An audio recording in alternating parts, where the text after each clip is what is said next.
Good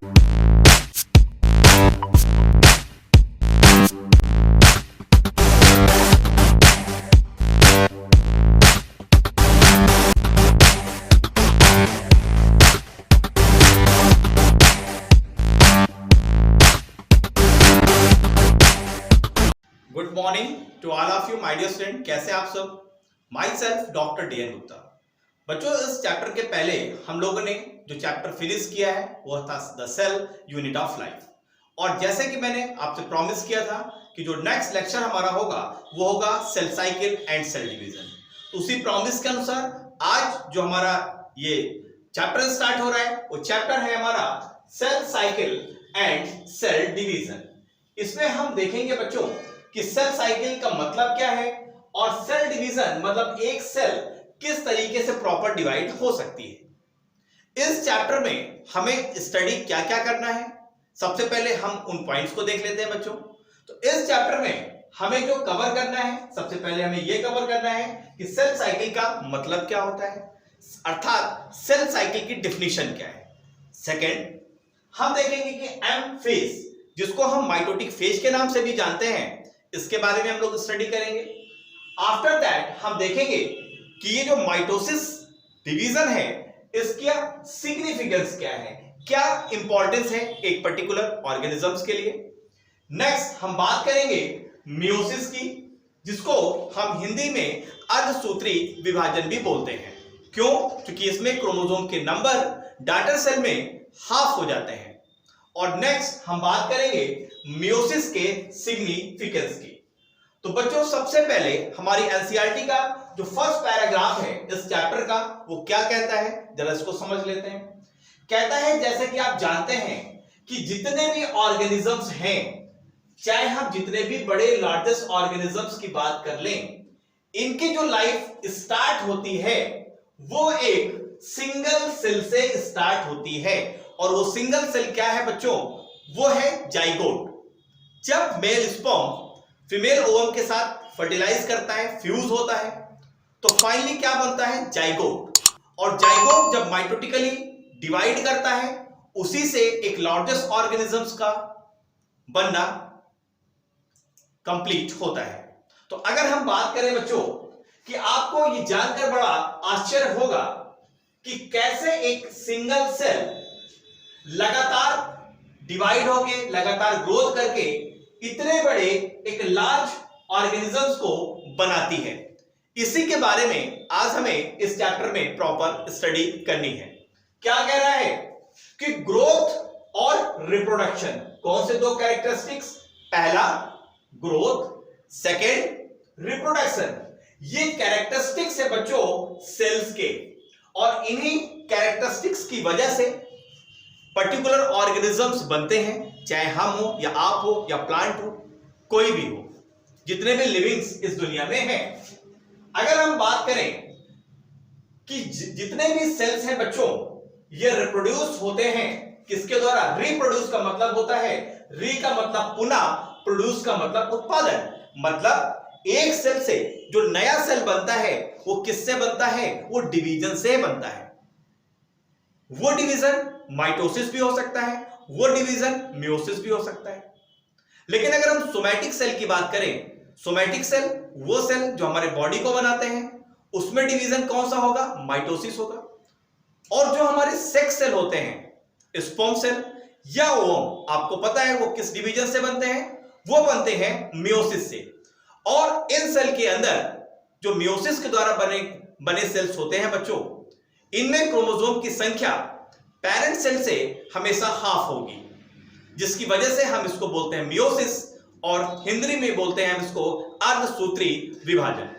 तो अगर हम यहां पर बात करें बच्चों, देखिए यहां पर क्या कह रहा है, एक पेरेंटल सेल जब माइटोटिकली डिवाइड करेगी तो एक पेरेंटल सेल से दो सेल बनते हैं। यस, और यही डिवीजन होता है माइटोसिस। हर बार आप देखें कि जो नई डॉटर सेल्स बनती है उसको आप देखें वो स्वयं ग्रो करेगी और डिवाइड करेगी, और लगातार इसी प्रोसेस के द्वारा इतनी सारी सेल की पॉपुलेशंस बढ़ जाती है। मिलियंस ऑफ सेल्स हमारे बॉडी का निर्माण करते हैं, और ये जो निर्माण है ये टोटल किस पे डिपेंड करता है? माइटोसिस पे। तो अगर हम देखें इस पैराग्राफ में तो क्या कह रहा है? दूसरे शब्दों में अगर हम बात करें तो ऐसी साइकिल किसकी? ग्रोथ की और डिवीजन की। इसे से अलाउ होता है कि एक single cells millions of cells को बनाने की क्षमता रखती हैं। मतलब एक सेल से 2 बनेंगी, 2 सेल से 4 बनेंगी, 4 से 8 बनेगी और लगातार इस तरीके से मल्टीप्लिकेशन चलता रहेगा और मिलियंस ऑफ सेल्स तैयार हो जाएंगी और पर्टिकुलर ऑर्गेनिजम्स का निर्माण कर लेंगी।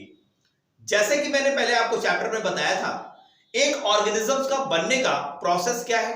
पहले सेल नंबर ऑफ सेल्स मिलके क्या बनाते हैं? टिश्यू क्या बनाते हैं? ऑर्गन क्या बनाते हैं? Organ system. और कई सिस्टम मिलके क्या बनाते हैं? एक पर्टिकुलर ऑर्गेनिजम्स। तो इसी वे में हम लोग जो बात कर रहे हैं बच्चों, वो बात कर रहे हैं सेल डिवीजन की। तो अब हमें यह समझना है कि हमारी एनसीईआरटी में सेल साइकिल के बारे में क्या कहा गया है। अगर हम सेल साइकिल की बच्चों बात करें तो आपको पता होना चाहिए कि ये बहुत ही इंपॉर्टेंट प्रोसेस है। जितने भी लिविंग ऑर्गेनिजम्स आप इस दुनिया में देखते हैं, कौन सी प्रोसेस? Cell cycle.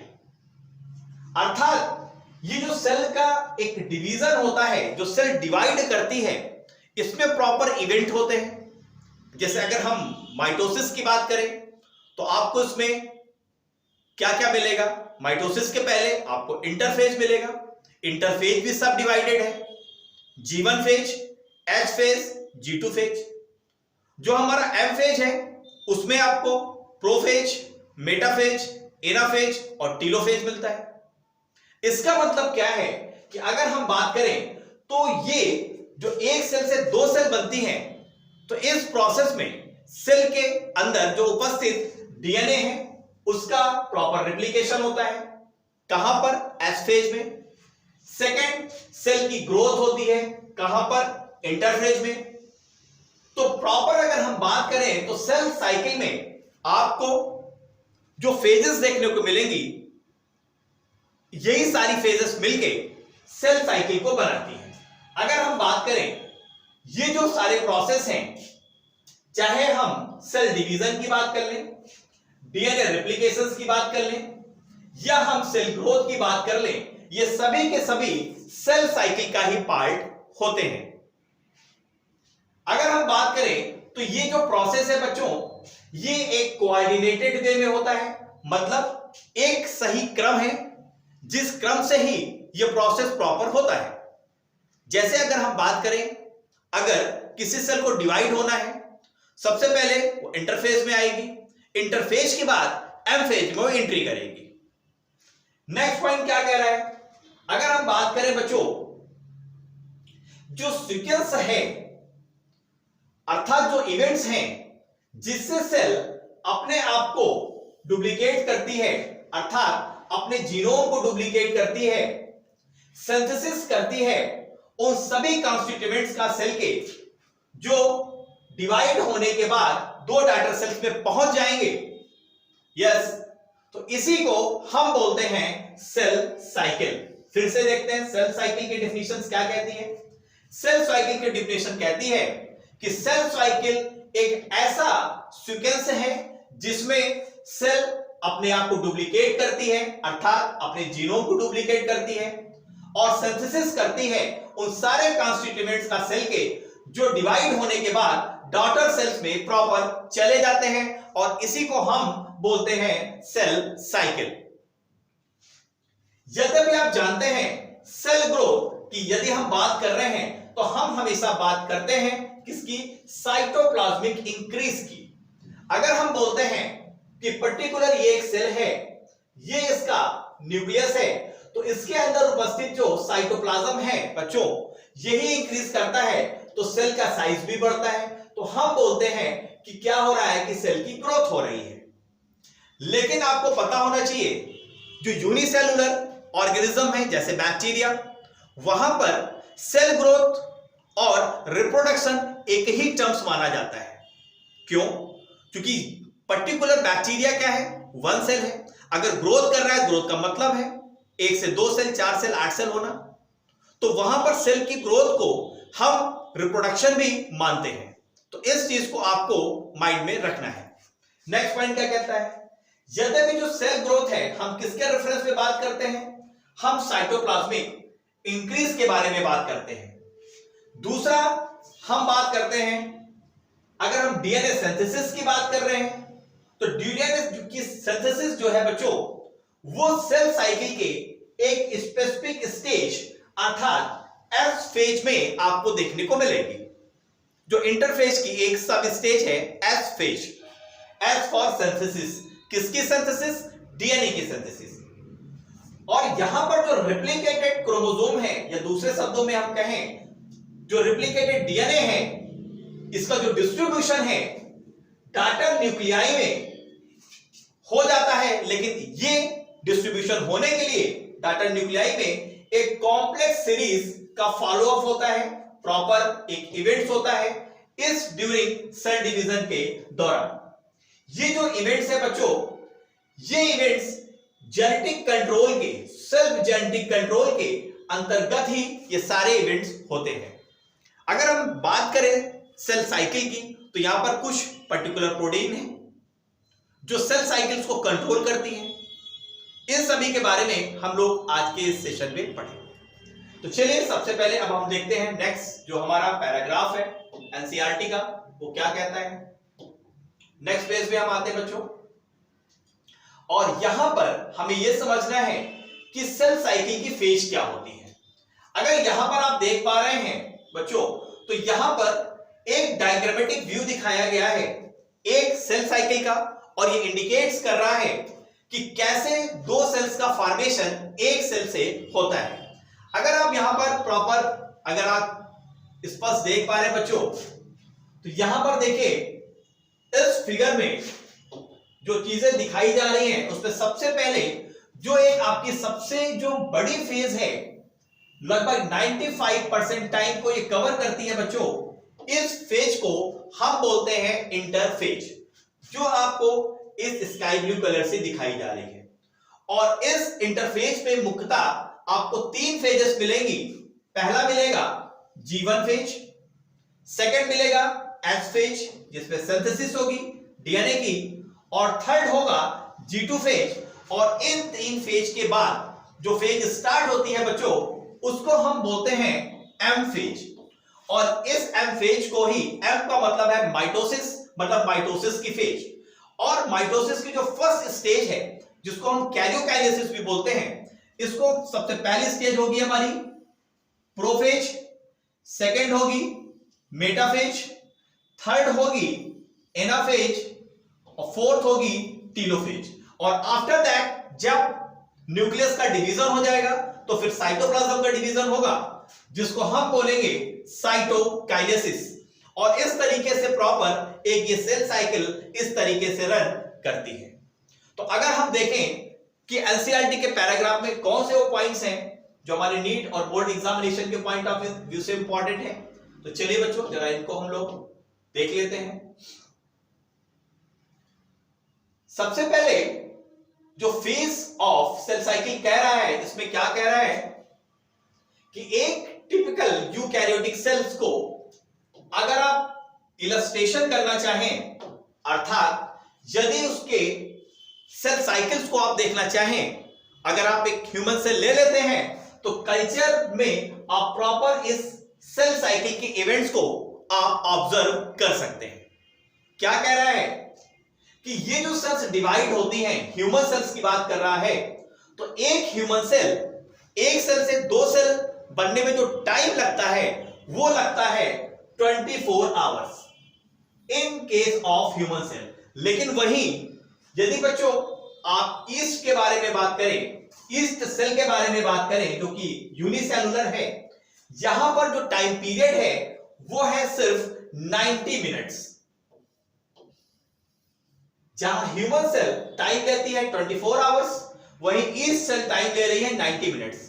इससे एक चीज तो बिल्कुल स्पष्ट है कि जो सेल साइकिल अर्थात जो सेल डिवीजन का जो टाइम है वो अलग अलग ऑर्गेनिज्म के सेल में अलग अलग होता है। अगर हम ह्यूमन सेल्स की बात करें तो 95% टाइम इंटरफेज में लगता है और सिर्फ 5% टाइम आपको माइटोसिस में लगेगा। अर्थात तैयारी में, प्रिपरेशन में डिवीजन के, कैरियोकाइनेसिस के 95% टाइम लग रहा है और कैरियोकाइनेसिस को होने में सिर्फ 5% टाइम लग रहा है। तो यदि हम यहां पर देखें बच्चों तो यही सारी चीजें यहां पर बताई गई हैं। जो सेल साइकिल है हम इसको समझने के लिए, प्रॉपर तरीके से इसकी बाउंड्री को निर्धारित करने के लिए कुछ ऐसे कैरेक्टरिस्टिक्स हर स्टेज पे देखेंगे जहां पर आप समझ पाएंगे कि यस इस स्टेज को हम क्या बोलेंगे। तो जो सेल साइकिल है या सेल डिवीजन है अगर हम बात करें बच्चों तो इसको समझने के लिए हमने इसको टोटल 2 फेज में डिवाइड किया है। मतलब सेल साइकिल को हमने 2 पार्ट में डिवाइड किया है। पहला पार्ट होता है हमारा इंटरफेज और सेकंड पार्ट होता है हमारा एम फेज। जैसे कि मैंने आपको बताया इंटरफेज प्रिपरेशन फेज है, किसके लिए? एम फेज के लिए। तो एम फेज में जिन चीजों की रिक्वायरमेंट होगी वो सारी रिक्वायरमेंट्स इंटरफेज में फुलफिल हो जाएगी। और इंटरफेज की जो 3 स्टेज थी कौन कौन सी? G1 फेज, S फेज और G2 फेज। ये 3 फेज ऐसी होती हैं जिसमें प्रॉपर तैयारी होती है कि एम फेज में प्रॉपर तरीके से न्यूक्लियस का डिवीजन हो पाए। तो चलिए बच्चों अब हम बात करते हैं सबसे पहले इन दोनों फेज की। एम फेज रिप्रेजेंट्स करती है फेज जब एक्चुअल सेल डिवीजन अर्थात माइटोसिस को ही रिप्रेजेंट कर रही है। कौन सी? M phase. एम का मतलब है माइटोसिस, जैसे एस का मतलब होता है सिंथेसिस, वैसे यहां पर एम का मतलब है माइटोसिस। यस। अगर हम इंटरफेज की बात करें तो इंटरफेज ऐसी फेज है जो रिप्रेजेंट करती है 2 सक्सेसिव एम फेज के बीच की फेज को। मतलब अगर हम यहां पर इस फिगर में देखें बच्चों तो आपको ये समझ में आएगा कि ये जो एम फेज आप देख रहे हैं तो यहां पर इंटरफेज यहां से स्टार्ट हो रही है और यहां पर आकर बंद हो जा रही है। मतलब फिर से यहां पर एम फेज स्टार्ट होगी। तो हम ये कह सकते हैं कि जो इंटरफेज है वास्तव में 2 एम फेज के बीच की इंटरफेज है, 2 फेज के बीच की स्टेज है। चलिए हमारा पैराग्राफ क्या कहता है जरा इसको देखते हैं बच्चों।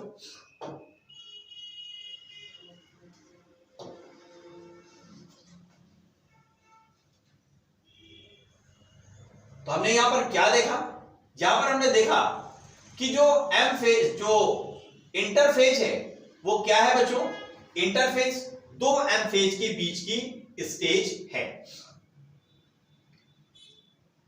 अगर हम एम फेज की बात करें तो ये बहुत इंपॉर्टेंट हो जाता है बच्चों।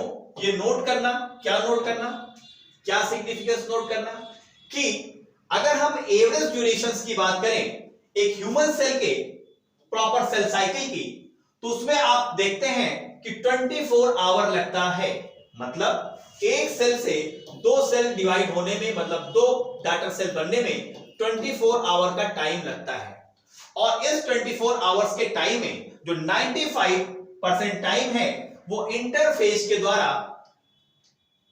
कंज्यूम होता है। मतलब 95% टाइम इंटरफेज लेता है और सिर्फ 5% में ही माइटोसिस कंप्लीट हो जाती है। अगर हम एम फेज की बात करें जो एक्चुअल फेज है जिसको हम माइटोसिस फेज बोल रहे हैं, तो ये एम फेज स्टार्ट होती है कहां से?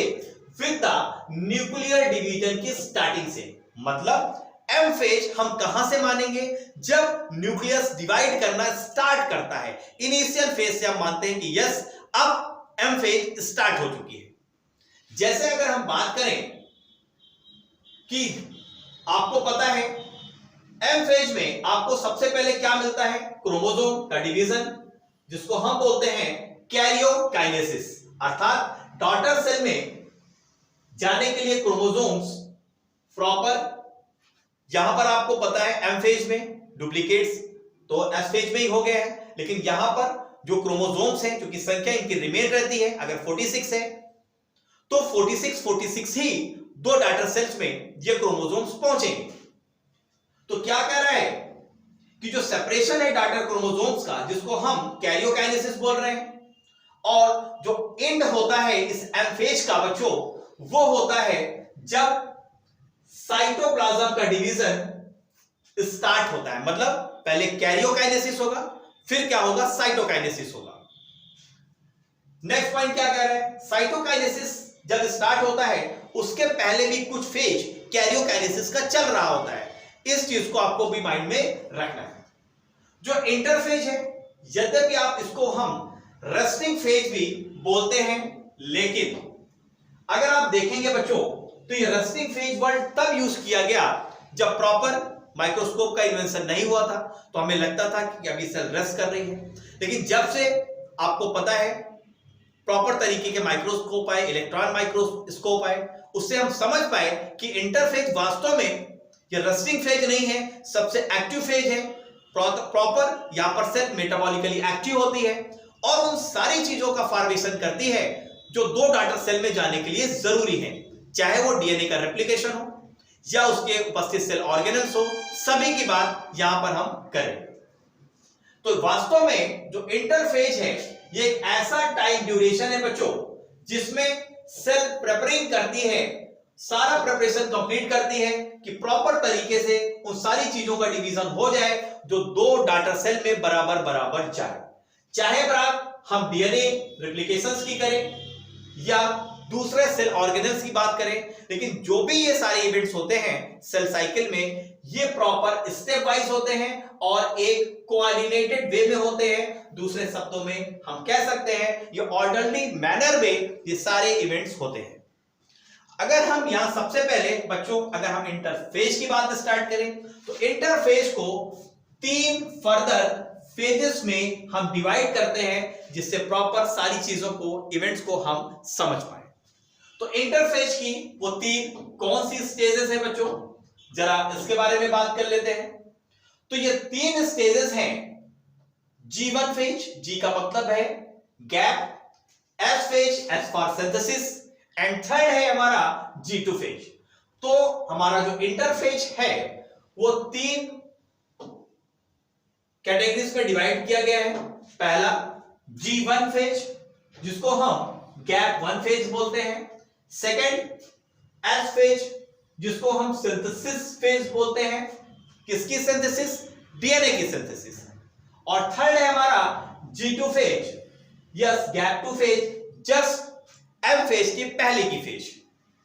अब अगर हम G1 फेज की बात करें तो बच्चों एक्चुअली जो G1 फेज है वो इंटरवल है किसके बीच में, माइटोसिस और डीएनए के रेप्लिकेशंस के शुरुआत होने के बीच का ये क्या है, ये इंटरवल है। जैसे अगर आप सेल साइकिल की बात करें तो पहले G1 फेज आएगा, फिर S फेज आएगा, फिर G2 फेज आएगा, फिर M फेज आएगा। तो हम कह सकते हैं G1 फेज क्या है, ये इंटरवल है बिटवीन M फेज और S फेज के बीच की फेज को हम बोलते हैं G1 फेज। G1 फेज एक ऐसी फेज है जहां पर सेल मेटाबॉलिकली एक्टिव होती है और लगातार ग्रो करती है in reference of cytoplasm. Yes, लेकिन यहां पर एक चीज ये नोट करने के लिए है कि G1 फेज में कभी भी डीएनए रिप्लिकेट नहीं करेगा। डीएनए का रेप्लिकेशन कहां पर होगा, वो S फेज या सिंथेसिस फेज में होगा जो G1 के जस्ट बाद की फेज है। यस, और यहां पर डीएनए सिंथेसिस करेगा और डीएनए के सिंथेसिस को हम बोलते हैं डीएनए का रिप्लिकेशन। जब एक डीएनए से दूसरा डीएनए बनता है तो उसको बोलते हैं डीएनए रिप्लिकेशन। अगर डीएनए से आरएनए बन रहा है तो हम इसको बोलते हैं ट्रांसक्रिप्शन, और अगर आरएनए से प्रोटीन बन रही है तो हम इसको बोलते हैं ट्रांसलेशन। तो जो डीएनए का रेप्लिकेशन है वो कहां मिल रहा है आपको, एस फेज में मिल रहा है, इंटरफेज के, क्योंकि G1 के बाद जस्ट एस फेज आती है। इस टाइम क्या होता है कि जो डीएनए का अमाउंट है हर एक सेल में डबल हो जाता है एस फेज में। जैसे सपोज दैट हम मानते हैं कि जो ह्यूमन सेल है, ह्यूमन सेल के जो न्यूक्लियस है, ह्यूमन सेल का जो न्यूक्लियस है, उस न्यूक्लियस में जो क्रोमेटिन थ्रेड्स है उसकी लंबाई 2 मीटर होती है। और आपको पता है ये जो क्रोमेटिन है वो किसका बना है? डीएनए का बना है। तो डबल का मतलब क्या है कि जो 2 मीटर का डीएनए है बच्चों, ये कन्वर्ट हो जाएगा किसमें? 4 मीटर में, मतलब ये 4 मीटर का हो जाएगा। इसे ही हम बोलेंगे कि यस, यहां पर डीएनए डबल हो चुका है। यदि इनिशियल अमाउंट हम मान लेते हैं कि अगर वो 2 है तो बाद में कितना हो जाएगा? वो 4 हो जाएगा। मतलब अगर ये 2 मीटर है तो डबल का मतलब कितना हो गया? ये 4 मीटर हो गया सेल के अंदर। यद्यपि आप देखें कि यहां पर क्रोमोसोम के नंबर में कोई इंक्रीज नहीं होता है, अभी भी सेल्स के अंदर का जो प्लाइडी लेवल है वो 2n ही रहेगा, अर्थात डिप्लॉइड्स रहेगी। और जो जीवन फेज है, जिसके बाद एस फेज आ रही है, जो नंबर है क्रोमोसोम्स के वो भी लगातार सेम ही बने रहेंगे। तो माइटोसिस का सबसे अच्छा कैरेक्टरिस्टिक्स क्या है कि क्रोमोसोम्स के नंबर रिमेन्स कांस्टेंट होते हैं। जितने नंबर पेरेंट सेल में होंगे उतने ही नंबर डॉटर सेल्स में जाएंगे। अर्थात अगर कोई ह्यूमन सेल है और उसके न्यूक्लियस में अगर 46 क्रोमोसोम है और इससे अगर 2 डॉटर सेल्स बनती हैं तो इन डॉटर सेल्स में जो क्रोमोसोम की संख्या रहेगी will be same as in their parental cell, मतलब 46 यहां पर भी होगी। अगर हम एनिमल सेल्स की बात करें तो यहां पर कहानी थोड़ी सी चेंज हो जाती है। क्या कहता है? एनिमल सेल्स में अगर हम एस फेज की बात करें, ड्यूरिंग एस फेज डीएनए का जो रेप्लिकेशन है वो स्टार्ट होता है कहां पर? न्यूक्लियस के अंदर। सेंट्रियोल डुप्लीकेट्स होते हैं साइटोप्लाज्म में। जब G2 फेज होती है तो प्रोटीन की सिंथेसिस आपको G2 फेज में ही मिलती है और उन सारी प्रोटीन्स का फॉर्मेशन होता है जो माइटोसिस के लिए जरूरी है, चाहे वो स्पिंडल फाइबर्स की प्रोटीन्स की बात हो या अन्य प्रोटीन्स की बात हो, क्योंकि प्रोटीन ही एक ऐसा कॉन्स्टिट्यूएंट है बच्चों जो सेल ऑर्गेनल्स के, जैसे एक से जब 2 सेल ऑर्गेनल्स बनेंगे, चाहे वो माइटोकॉन्ड्रिया की बात हो चाहे क्लोरोप्लास्ट की बात हो, वहां पर प्रोटीन चाहिए। चलिए, और इसी दौरान सेल ग्रोथ भी लगातार होती रहती है। चलिए नेक्स्ट पेज पे हम लोग पहुंचते हैं और देखते हैं क्या कह रही है हमारी एनसीईआरटी। कह रही है बच्चों कि कुछ सेल्स एडल्ट एनिमल्स में वो प्रॉपर तरीके से डिवीजन को एग्जिबिट नहीं करती। कुछ सेल्स एडल्ट एनिमल्स में do not appear to exhibit division. जैसे आपको पता है हार्ट सेल, जब एक बार हमारा हार्ट बन जाता है तो जो हार्ट की सेल हैं वो डिवाइड नहीं करती हैं, अर्थात हार्ट सेल की जो सेल की ग्रोथ है वो जो डिवीजन है वो रुक जाता है। अर्थात उस स्टेज में होता क्या है कि सेल्स डिवाइड करना रुक जाती है, एक ऐसी स्टेज में पहुंच जाती है जो कि एक इनएक्टिव स्टेज माना जाता है और इस स्टेज को हम बोलते हैं क्विसेंट स्टेज, और जिसको हम दूसरे शब्दों में बोलते हैं G0 फेज। जीरो का मतलब जीरो हो जाना। अब ये सेल डिवाइड नहीं करेगी यस सेल साइकिल में, और इसके बारे में पिछले साल भी नीट में क्वेश्चंस पूछा गया है। तो यहां पर हम क्या देख रहे हैं, ये क्या कह रहा है कि ऐसी सेल्स जो कि पुनः फर्दर डिवाइड नहीं करती, अर्थात जीवन फेज से एग्जिट कर जाती है और जीवन फेज के पहले ही G0 फेज में पहुंच जाती है। इस स्टेज में अर्थात G0 स्टेज में यहां पर सेल्स अभी भी मेटाबॉलिकली एक्टिव होती हैं, लेकिन दोबारा वो डिवाइड नहीं करती। No longer proliferate. प्रोलिफरेट का मतलब है अब डिवीजन नहीं करेगी। तब तक नहीं करेगी जब तक कि उसकी रिक्वायरमेंट्स उस ऑर्गेनिज्म में पर्टिकुलर ना हो। ओके, इसका मतलब है कि यहां पर G0 फेज में जो सेल जाती है वो टेम्परेरी अरेस्ट हो रही है, ना कि परमानेंट अरेस्ट हो रही है। इस चीज को माइंड में आपको रखना है। नेक्स्ट पॉइंट क्या कहता है? एनिमल्स की यदि हम बात करें तो यहां पर जो माइटोटिक सेल डिवीजन है वो सिर्फ और सिर्फ आपको डिप्लॉयड सोमैटिक सेल्स में देखने को मिलता है। आपको पता है दो तरीके की सेल्स हमारी बॉडी में है, पहली सोमैटिक और दूसरी रिप्रोडक्टिव सेल्स। सोमैटिक सेल से हमारी बॉडी बनती है और जो रिप्रोडक्टिव सेल्स हैं उससे गैमीट बनते हैं। तो अगर हम बात करें एनिमल्स में तो माइटोटिक जो सेल डिवीजन है वो कहां देखने को मिलेगा, सिर्फ और सिर्फ डिप्लॉइड सोमैटिक सेल्स में। लेकिन इसके कुछ एक्सेप्शंस भी हैं और इन एक्सेप्शन में शामिल हैं कि कुछ हैप्लॉइड सेल्स भी होती हैं जो माइटोटिकली डिवाइड करती हैं, जिसको हम लोगों ने लोअर जो प्लांट से वहां पर हमने देखा था। यस, एल्गी के केस में हमने देखा था। हम कभी कभी इसका एक एग्जाम्पल एनिमल में मेल हनी भी है। इसके अलावा आप देखें जो प्लांट्स हैं वो भी माइटोटिक डिवीजन शो करते हैं हैप्लॉइड सेल्स में भी और डिप्लॉइड सेल्स में भी। अगर आप रिकलेक्शन करें ऐसे एग्जाम्पल का जिसमें हमने अल्टरनेशन ऑफ जनरेशन पढ़ा हुआ है, वहां पर आप प्रॉपर देख पाएंगे कि कौन से ऐसे सेल्स हैं जो उनकी सेल्स जो उनकी हैप्लॉइड सेल्स है वो भी माइटोटिकली डिवाइड होती है। तो इस तरीके से बच्चों हम लोग ने यहां पर जो इंटरफेस थी उनकी स्टेज को पढ़ा। तो नेक्स्ट हमारा टारगेट है वो है एम फेज, और आपको पता है एम फेज सबसे इंपॉर्टेंट कैरेक्टरिस्टिक्स है, यस, जिसको हम बोलते हैं माइटोसिस।